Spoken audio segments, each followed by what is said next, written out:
आइए बच्चों, आज हम देखते हैं फायर एक्सटिंग्विशर के बारे में पढ़ेंगे, जिसको हम हिंदी में बोलते हैं अग्निशामक यंत्र, जिसके बारे में पढ़ेंगे।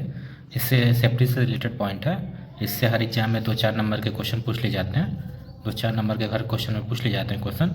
तो इनके बारे में पहले पढ़ेंगे, क्या होता है फायर एक्सटिंग्विशर, कितने टाइप का होता है, कितने टाइप फायर को किस क्लास में बांटा गया है, हर क्लास के लिए कौन कौन सा फायर एक्सटिंग्विशर यूज किया जाता है, स्प्रिंकलर फायर एक्सटिंग्विशर में अंतर क्या होता है, और इससे रिलेटेड कुछ एमसीक्यू। ठीक, तो आइए शुरू करते हैं। फायर एक्सटिंग्विशर क्या होता है? नाम से फायर एक्सटिंग्विशर एक पोर्टेबल सेफ्टी डिवाइस है। पोर्टेबल का मतलब होता है जिसको हम एक जगह से दूसरी जगह ले जा सकते हैं, उसको पोर्टेबल बोलते हैं। कैसा है? पोर्टेबल सेफ्टी डिवाइस है, जिसका यूज हम स्मॉल फायर को कंट्रोल करने के लिए किया जाता है। किसके लिए किया जाता है? लार्ज फायर नहीं, स्मॉल फायर, मतलब छोटी आग को रोकने के लिए स्मॉल फायर को उसको बोलते हैं। छोटी आग जहाँ लगी रहती है वहाँ पे फायर एक्सटिंग्विशर का यूज किया जाता है। किस टाइप का डिवाइस होता है? पोर्टेबल सेफ्टी डिवाइस है। पोर्टेबल मतलब एक जगह दूसरी जगह ले जा सकते हैं। तो यहाँ मतलब लिखा हमने, पोर्टेबल का मतलब होता है एक जगह दूसरी जगह ले जाया जा सके, उसको पोर्टेबल बोलते हैं। ठीक है, उसके बाद हम क्या लिखा है? ए फायर को कंट्रोल 5 ट्रायंगल से किसी एक या उससे अधिक एलिमेंट को रिमूव करता है। पूछता है फायर एक्सटिंग्विशर फायर को कैसे कंट्रोल करता है। ये हमारा फायर ट्रायंगल होता है। हमें पता है फायर ट्रायंगल क्या होता है। एक फ्यूल कहीं से चिंगारी या आग लगे, उसको ऑक्सीजन की सप्लाई मिले। अगर तीनों चीज़ अगर मिलती है तभी आग लगता है। तीनों चीज़ें में जो कोई एक चीज़ कट रहा है, फायर ना रहे, आग ना लगे, फ्यूल और ऑक्सीजन रहे तो फायर नहीं होगा। अगर ऑक्सीजन और फायर है, फ्यूल ना रहे तो आग नहीं लगेगी। जब तक तीनों चीज़ें नहीं रहेंगी तब तक आग नहीं लगेगी। तो इसी को हम बोलते हैं फायर ट्रायंगल। ठीक है, फायर ट्रायंगल किससे मिलकर बना होता है? फायर, फ्यूल, ऑक्सीजन, इनसे मिलकर बना होता है। ठीक, इनमें से किसी एक चीज़ को कट करके क्या करता है फायर एक्सटिंग्विशर? किसी एक चीज़ को कट कर देता है, जिससे हमारा क्या फायर लगना बंद हो जाता है। ठीक है, तो कभी कभी पूछता है फायर ट्रायंगल के एलिमेंट कौन कौन से होते हैं, तो लिख दिया। फायर जिसको हम हीट भी बोल सकते हैं, फ्यूल, ऑक्सीजन। फ्यूल कैसा होना चाहिए? कंबस्टेबल मटेरियल होना चाहिए। कंबस्टेबल मटेरियल का मतलब ऐसा मटेरियल जिसको आग लगाएं तो जले। ठीक, उसको कंबस्टेबल बोलते हैं। जिसको आग लगाने पर नहीं जलता है उसको इनकम्बस्टेबल बोलते हैं। जैसे मेटल हमारा इनकम्बस्टेबल है, लकड़ी कंबस्टेबल मेटल है, कंबस्टेबल मटेरियल है। ऑक्सीजन एयर से ही इनको ऑक्सीजन मिलेगा, तो एयर भी डाल सकते हो, ऑक्सीजन भी लिख सकते हो। ठीक, हीट इग्निशन सोर्स, जहाँ से सोर्स इग्निशन मतलब जलाने वाला सोर्स जो होगा वहीं से हीट मिलेगी, इग्निशन सोर्स। स्प्रिंकलर क्या होता है? स्प्रिंकलर फायर को रोकने के लिए यूज होता है। देखे होगे सेफ्टी पर्पज जो इंडस्ट्रियों में जो लार्ज फायर होते हैं उनको फायर एक्सटिंग्विशर से नहीं बुझा सकते। स्प्रिंकलर क्या होता है? लार्ज फायर को कंट्रोल करने के लिए यूज किया जाता है। ठीक है, पोर्टेबल सेफ्टी डिवाइस नहीं होता, ना पोर्टेबल होता है, ना स्मॉल फायर के लिए होता है। लार्ज फायर के लिए होता है और फिक्स होता है। यही इस फायर एक्सटिंग्विशर और स्प्रिंकलर में अंतर होता है, तो पूछा जाता है कभी कभी। आइए हम देखते हैं क्लासिफिकेशन ऑफ फायर के बारे में। फायर को किस तरह से क्लासीफाई किया गया है? फायर को मेनली क्लास ए तीन 6 तरीके से क्लासीफाई किया गया है। ठीक है, 6 कैटेगरी में बांटा गया है। क्लास ए में सॉलिड में जो जितने भी चीज़ें जैसे पेपर, लकड़ी, कपड़ा, इसमें जो आग लगती है, ठीक है, उनको क्लास ए में बांटा गया। जो हमारा लिक्विड कंबस्टेबल लिक्विड है, जैसे पेट्रोल, डीजल, इसलिए बोला कंबस्टेबल लिक्विड। इन कंबस्टेबल लिक्विड में आग नहीं लगेगी।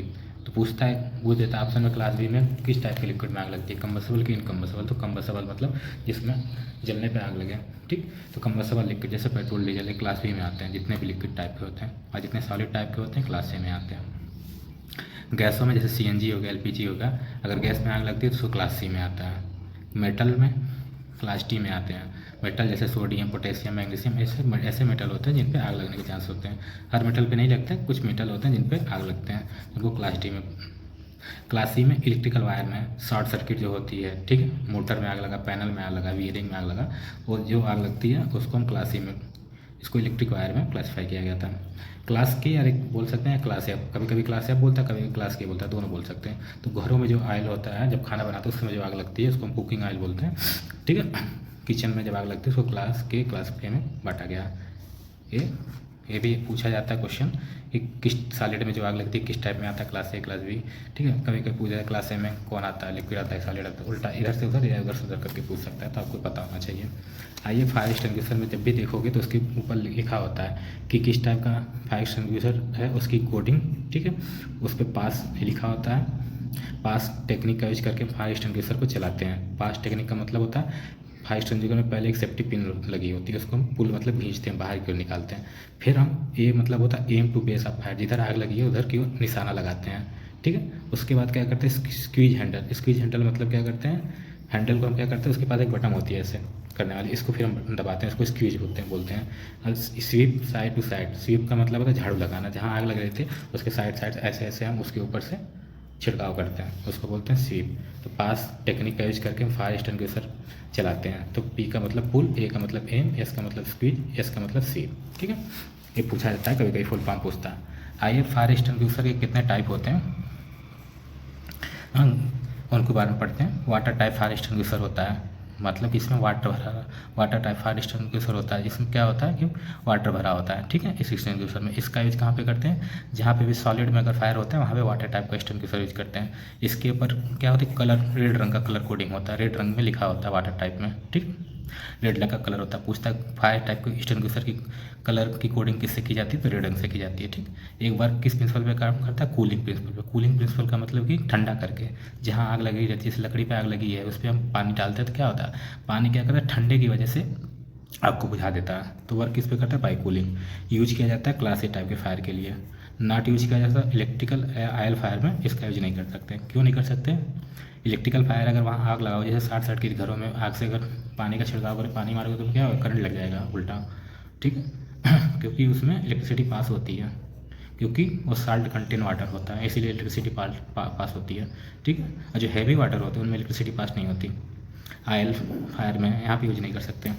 दूसरा होता है फोन टाइम का एक्सटिंग्विशर, जो उसकी कोडिंग क्रीम रंग में होती है, क्रीम रंग में लिखा होता है। एक किस पे काम करता है, स्मूथनिंग और कूलिंग। स्मूथनिंग मतलब होता है गला घोटना, मतलब ऑक्सीजन की सप्लाई कट कर देना, उसको स्मूथनिंग बोलते हैं। और प्लस कूलिंग, ये दोनों प्रिंसिपल पे काम करता है। तो स्मूथनिंग का मतलब होता है ऑक्सीजन सप्लाई कर देना, या फिर बोल सकते हैं गला घोटना। इसका यूज करते हैं क्लास ए क्लास बी के फायर के लिए यूज करते हैं, मेनली क्लास बी फायर के लिए यूज करते हैं मेन रूप से। ठीक है, नॉट फॉर इलेक्ट्रिकल के लिए करते हैं। ये याद रखना जरूरी है, किस टाइप के फायर के लिए करते हैं और किसके लिए नहीं करते हैं, यही एग्जाम में पूछता है। तीसरा होता है डीसीपी टाइप का।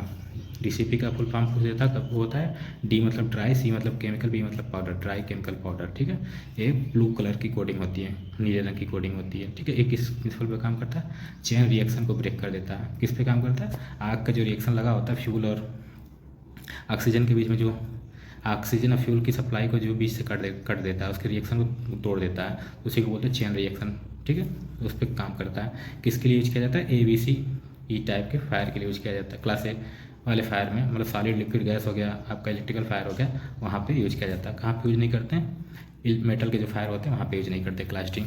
ठीक है, ये बहुत इंपॉर्टेंट है, ये जानना जरूरी है आप लोग को। CO2 एक्सटिंग्विशर पे किस तरह की कोडिंग होती है, ब्लैक कोडिंग की होती है, ये बहुत इंपॉर्टेंट है। किस पे काम करता है, ऑक्सीजन का डिस्प्लेसमेंट, ऑक्सीजन की सप्लाई को रोक देता है। ठीक, उसको हटा देता है, सप्लाई को रोकना है, उसको हटा देता है। किस कहाँ पे यूज करते हैं, इलेक्ट्रिकल और क्लास बी लिक्विड टाइप के फायर में इसका CO2 का यूज करते हैं। ठीक, इलेक्ट्रिकल फायर में मोस्टली यूज करते हैं CO2 का। एक इस बार IC के एग्जाम में पूछा था, इलेक्ट्रिकल फायर में कौन सा एक्सटिंग्विशर यूज करते हैं, तो CO2 का आया था। ठीक, एक DCP पे भी आया था, मेटल पे क्या यूज करते हैं, तो DCP यूज करते हैं। वेट केमिकल फायर एक्सटिंग्विशर, एक होता है वेट केमिकल फायर एक्सटिंग्विशर, उसका मतलब होता है कि इस पे येलो रंग की कोडिंग की होती है। ठीक है, उसका मतलब जो घरों में जो तुम्हारे आग लगते हैं, ठीक है, वहाँ पे wait chemical fire extinguisher use करते हैं। ये अलग टाइप का केमिकल होता है, ठीक, जो घरों के लिए फायर लगने के लिए यूज किया जाता है। देखो कुछ इंपॉर्टेंट पॉइंट लिखें। CO एक्सटिंग्विशर जब यूज करते हैं तो कोई रेजिड्यू नहीं छोड़ता, मतलब ऐसा एक्सटिंग्विशर है जैसे हमने पढ़ा ना, वाटर टाइप, फोम टाइप का, DCP टाइप का, CO2 टाइप का, वेट केमिकल टाइप का, इन सब का यूज करते हैं, कुछ ना कुछ रेजिड्यू मिलता है। CO2 का यूज करते हैं, रेजिड्यू नहीं मिलता। रेजिड्यू मतलब कचरा नहीं मिलता, क्योंकि CO2 एक गैस है, जैसे बुझाते हैं अपने आप, CO2 है गैस, जैसे आप CO2 क्या होता है, ऑक्सीजन की सप्लाई को क्या करता है, रोक देता है। ठीक है, आग को बुझा देता है और खुद ही ऊपर की उड़ जाता है, कोई कचरा छोड़े बिना। बाकी सब में पाउडर, DCP का यूज करोगे पाउडर मिलेगा कचरे के रूप में, है ना, वाटर का यूज करोगे पानी मिलेगा कचरे के रूप में। ठीक है, फोम का यूज करोगे फोम मिलेगा, लेकिन CO2 गैस से जुड़ जाएगी, इसलिए रेजिड्यू नहीं बेचता। Not use in confined space, इसका यूज कहाँ नहीं कर सकते, कन्फाइंड स्पेस। कन्फाइंड स्पेस का मतलब ऐसा स्पेस जहाँ पे एंट्री करना थोड़ा कठिन होता है। ठीक है, कन्फाइंड स्पेस को बोलते हैं। ड्यू टू, किस लिए नहीं यूज कर सकते हैं, due to risk of displacement of oxygen fully from confined space, मतलब कि उस कन्फाइंड स्पेस में पहले से ही ऑक्सीजन की सप्लाई नहीं होगी। अगर कोई आदमी एंट्री करता तो वैसे ही ऑक्सीजन की सप्लाई कम होगी। अगर CO2 एक्सटिंग्विशर का यूज करेंगे, अगर आग लग जाती है तो वहाँ पे ऑक्सीजन की सप्लाई क्या हो जाएगी, उसको रिमूव कर देगा, खुद ही CO2 उस जगह पर भर जाएगा और ऑक्सीजन वहाँ से हटा देगा, तो हमें दम घुटने को, इससे मौत होने की चांस रहेगी, इसलिए कन्फाइंड स्पेस में यूज नहीं करते हैं। ठीक, फायर एक्सटिंग्विशर को कलर लिख दिया हमने। फायर एक्सटिंग्विशर का कलर क्या होता है? रेड होता है। ठीक, सबसे हल्का फायर एक्सटिंग्विशर कौन सा होता है? CO2 टाइप का होता है। सबसे हल्का CO2 टाइप का होता है।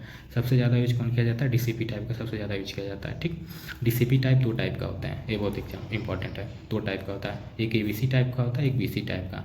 ABC टाइप का मतलब होता है class A, class B, class C तीनों फायर के लिए यूज होगा। BC का मतलब होता है केवल क्लास B और क्लास C टाइप के फायर के लिए यूज होगा। देखो यहाँ नीचे लिख दिया हमने, यहाँ ABC टाइप के फायर के लिए, यहाँ BC। ठीक है, इसका एक इम्पॉर्टेंट होता है कौन सा, इसमें केमिकल भरा जाता है, ये नाम याद रखो। स्पेशल टाइप का थोड़ा क्वेश्चन थोड़ा ट्रिकी आता है, DRDO में भी थोड़ा हार्ड लेवल का आता है। तो इस टाइप के क्वेश्चन ये सब आपको पता होंगे, सब आपको पता होंगे, लेकिन ये आपको पता नहीं किस टाइप का केमिकल यूज करते हैं, इसलिए इस पर फोकस करो। ABC में कौन भरा होता है? मोनो अमोनियम फास्फेट भरा होता है। ठीक, अब BC में क्या होता है? सोडियम बाइकार्बोनेट या पोटेशियम बाइकार्बोनेट होता है। ठीक है, याद रखने का ट्रिक कैसे बताता हूँ, देखो B इसमें आता है, B इसमें आता है। ठीक है, sodium bicarbonate, potassium bicarbonate, mono ammonium phosphate क्या 3 अक्षर से बना हुआ है, तो मतलब ABC। तो ABC के लिए हो गया, ये 2 अक्षर से बना है, सोडियम बाइकार्बोनेट, पोटेशियम बाइकार्बोनेट 2 अक्षर है, तो BC। तो ऐसे याद कर सकते हो आप, अगर आपको याद रखना है तो। अगर याद है तो अच्छी बात है, ट्रिक लगाना है तो ये भी अच्छी बात है, आपको बता दिया हमने। आइए, आज के लिए इतना ही। ठीक है, आगे अगर आपको अच्छा लगे वीडियो तो लाइक सब्सक्राइब करिए, शेयर करिए। अगर और सेफ्टी से रिलेटेड आपको पढ़ना है तो आप कमेंट करिए। इसी में अगला टॉपिक है रेज और पास टेक्निक क्या होती है। एग्जाम में पूछता है, इसका फुल फॉर्म पूछता है, तो फुल फॉर्म तो याद हो जाएगा, लेकिन उसके साथ साथ इसके क्या मतलब होते हैं अगर ये आप जान लोगे तो आपको फुल फॉर्म याद रखने की जरूरत नहीं पड़ेगी। आइए शुरू करते हैं रेस के बारे में। पहला रेस, ये टेक्निक कभी यूज़ की जाती है जब इमरजेंसी में, मतलब कर कहीं फायर लग जाती है, उस समय हमें क्या इमरजेंसी रिस्पांस करना चाहिए, क्या एक्शन लेना चाहिए इमरजेंसी में, उस समय इस टेक्निक का यूज करते हैं, रेस टेक्निक का यूज करते हैं। ठीक, इसका क्या फुल फॉर्म होता है, हर इस बार के एग्जाम में पूछा था, तो बहुत से बच्चे का मतलब कन्फ्यूज में है, एक्सटिंग्विश होगा कि इवाक्यूएट होगा। तो पूरा वीडियो देखिए, आपको समझ जाएगा कि एक्सटिंग्विश होगा कि इवाक्यूएट होगा। R का मतलब होता है रेस्क्यू, रेस्क्यू मतलब होता है सबसे पहले डेंजर एरिया से सेफ्टी वाली एरिया में ले जाना, मतलब जहाँ आग लगी हो वहाँ से सेफ्टी तरीके से सेफ़ वाले एरिया में सबसे पहले लोगों को ले जाना, उसका मतलब होता है रेस्क्यू। जैसे एग्जांपल के तौर पे मानो अगर रूम में आग लग गई हो तो जो लोग अंदर फंसे हुए हैं उनको सबसे पहले बाहर निकालो, ये होता है हमारा रेस्क्यू। उसके बाद आता है हमारा अलार्म सिस्टम, मतलब कहने का मतलब अगर फायर डिटेक्ट हो, फायर का पता चल जाए कि इस जगह पे फायर लग गई हो, रेस्क्यू हमने कर लिया, उसके बाद हम क्या करते हैं, फायर अलार्म सिस्टम एक्टिवेट कर देते हैं, या फिर कर सकते हो फायर डिपार्टमेंट को इन्फॉर्म कर देते हैं कि इस जगह पे फायर लगी हुई, तो आके अलार्म बुझाना, इन्फॉर्म करना, ए का मतलब होता है। सी का मतलब क्या होता है? सी का मतलब होता है कंटेन। कंटेन का मतलब होता है फायर को स्प्रेड होने से रोकना, मतलब फायर जहाँ आग लगी हो उसको ज़्यादा फैलने ना देना, उसको कम से कम एरिया में सीमित रखना।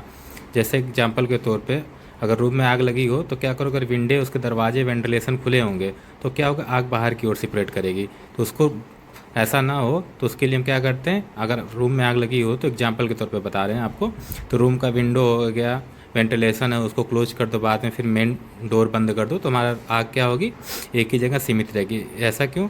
ऑक्सीजन की सप्लाई कम हो जाएगी और इसकी वजह से आग का फैलना क्या हो जाएगा, स्लो हो जाएगा। जिसको सी का मतलब होता है कंटेन, मतलब फायर को सेपरेट होने से रोकना। अब आइए ई का मतलब क्या होता है। ई का मतलब होता है एक्सटिंग्विश या इवाक्यूएट, ये दोनों अपने अलग अलग पर्पज़ के हिसाब से लगाए जाते हैं।